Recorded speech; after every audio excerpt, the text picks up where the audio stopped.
What is up, good people? Thank you for checking me out here at the Real Counselor's Corner. It's been a minute. Glad to be here. And as always, you can follow me on all social platforms: Instagram, Facebook, Twitter, YouTube at the Real Counselor's Corner. So today I'm trying something different. So if you've been following me at the Real Counselor's Corner, peace to you. I appreciate you. If you haven't been, you need to go ahead and get on the team. It's the place to be. But one of the things that I also do is I do a podcast under the tagline at the Real Counselor's Corner, Story Time. And the whole purpose of that is just to provide, real stories from my life that I've found funny, and I've shared them with others throughout my life, and they found them funny as well. So I'm adding that to something that I provide to people, just to provide, a laugh, because we know laughter is medicine. So that's also something I do here at the Real Counselor's Corner. But today, I'm putting a different spin on it. I'm going to do story time, but I'm going to do it through video. So we'll see how this goes. So this is normally something I do audio. So we'll see how it pans out video. All right. So just to give you a recap on at the Real Counselor's Corner, the podcast story time, I have 4 episodes right now. I have one which is titled Jordans and Jordache, episode 2 which is titled Detention and a BB Gun, episode 3 which is titled Homie Don't Play That, and episode 4 which is titled Jungle Brothers. So if you haven't checked out any of those, go check out all of those. That's at the Real Counselor's Corner. That's on Spotify and Anchor. So you can find that and just type in at the Real Counselor's Corner. You'll run right into the podcast. So check those out. But today, I'm doing it through video. So this is at the Real Counselor's Corner, podcast edition, story time, video, first time. And the title of this story, which is episode 5, we're going to call this the 400.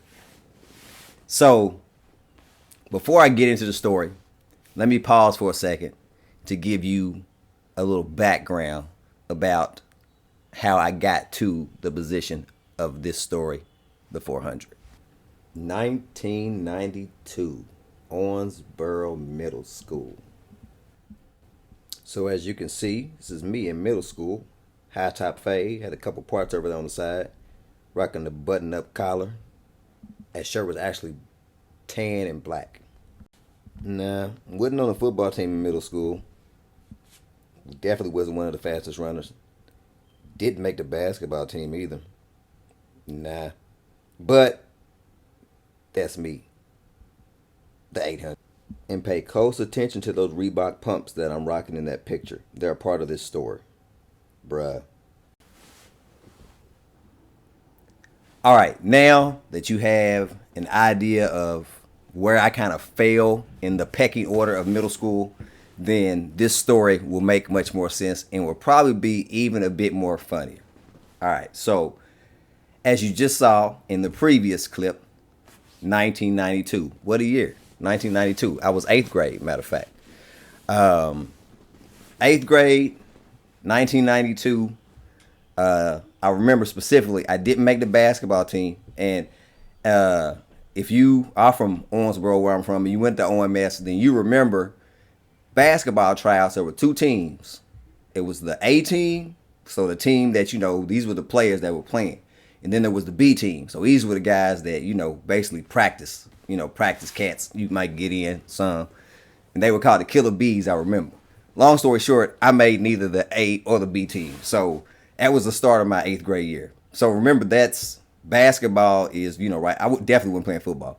Basketball was right after football. So that was mid 8th grade year. So spring comes around. Oh, let me backtrack. I was football manager. And I remember I got fired as being a football manager because I got into a fight with the other manager. His name was Mike Sublett. So me and Mike Sublett, I don't know if Mike got put out. I wasn't fired because I wasn't working. I don't know if Mike got put out, but I know I was no longer manager after that little scuffle. And, Mike was a good dude, man. I just remember trying to find somebody that I could, scrap with to prove myself. I do remember that specifically about that incident. Silly move, of course. Maybe I'll do a story on that. But so football season passed, basketball season passed, spring. So you know anything about spring? When spring comes around, one sport that people used to love to play and kids still play now, track. And the good thing about track is that there really wasn't any tryouts. Like if you wanted to be on the track team, all you had to do was really show up because there was just so many events. Like the coach would find somewhere for you to go. So I'm like, yo, I'm about to run track. For one, you are all the cool people ran track. All right, most of the football players ran track. All the fast girls, they ran track, fast and speed. I ain't talking about the other fast. Chill out. So track was the place to be, spring '92. So I had to get there. So I go to my parents and I'm like, yo, I'm running track or whatnot. So, in track, you can't just be out there running in anything. Like you need some track shoes, some spikes, some running shoes or something. Nah. I was out there running in basketball shoes, specifically Reebok pumps. To even be more specific, they were the white ones that had the blue. It wasn't the Shaqs, because Shaq, they wasn't the Shaqs.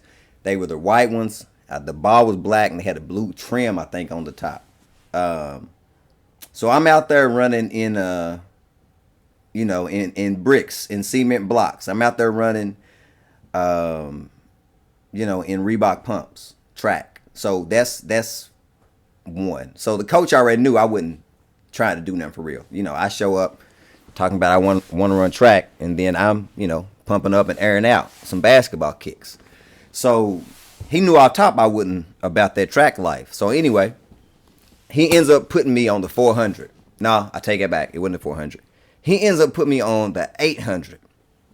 So for those of you that do not know track, the 800 is basically 2 times around the track, 2 laps around the track. That's the 800. Mind you, I've never ran track in my life. And I'm out there in high top Reebok pumps. So he puts me in the 800. I remember, well, first of all, the coach, I don't even know if he knew I was on the team. I don't remember the coach ever talking to me. I don't recall ever how I got a jersey. I don't even know if he knew I was on the team. So the 800, I remember running a couple of races in the 800.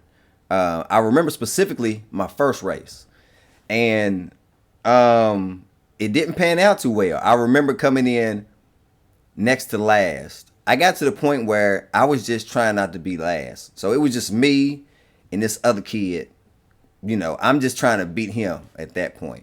I remember taking off like full speed, first lap. As soon as the gun go off, you would think I'm running a sprint because, I'm going full throttle. Coach ain't never coached me. Like I said, he don't even know I'm on the team, I don't think. So 800, I had no idea what I was doing. So ran a couple races in the 800. Nowhere near winning ever. And the thing about running track, especially where I'm from, and if you listen to my stories, a lot of them involve people joking, because it was just, people clown. That's just what, especially in school, it was just a thing that went on then and it goes on now. So one of the things that would happen when I would be in this 800 race and, running, and it's only me and one other dude left, people that knew me would start cheering, and like not cheering because they really wanted me to win, but, just trying to be funny. So it got to the point where it's like, I'm like, do I even want to run? Because it's like they yelling, Narg, yelling, telling me to go, and they cheering for me, but they not cheering for me, if you know what I mean. So that was like the first couple of races. So it was one race, and it was a big race. I don't even remember what it was. It was a big race. And I saw all kind of people in the crowd. So as soon as I'm walking through, yeah, Narg, we going to see you out there. Yeah, we going to watch you on the 800. Hyping me up, quote unquote, knowing I'm not about to do anything. They know it, I know it, but, I digress. So I'm thinking in my head, there's no way I can run today. Like, I can't do it. Like, I've endured enough. I cannot run this 800 today. I have to find a way to get out of this. So mind you, people had already seen me. I had my jersey, so somebody knew I was there. So I figured out just from being at races, you know, kind of the order of things, how races are typically called. So I timed when they were going to call the 800. So I go to the restroom, right? I go to the restroom. I hear them calling or whatever, go to the restroom. I'm MIA. MIA. Come out after the race is over. Everybody's like, Nard, where was you at? Where was you at? And Nard was, it's still my nickname, but that's what, middle school thing. Where was you at? Where was you at? And, so on and so forth. Coach didn't notice I didn't run. Only people that knew I didn't run were the people from my neighborhoods that came to the track meet. And that was the last day that I ever ran track because it was too exhausting, like hiding every time they call the 800. And to be on, you saw the picture. Look at me. Look at the kid in the front row. I'm gonna go back to the picture. Look at me. So you already know. I wouldn't, and I'm gonna show it again. I want you to zoom in on my shoes. Those are the shoes that I ran in. Yeah, I said I was gonna title this 400, but the race was really the 800. So yeah, that was me, 1992, 8th grade.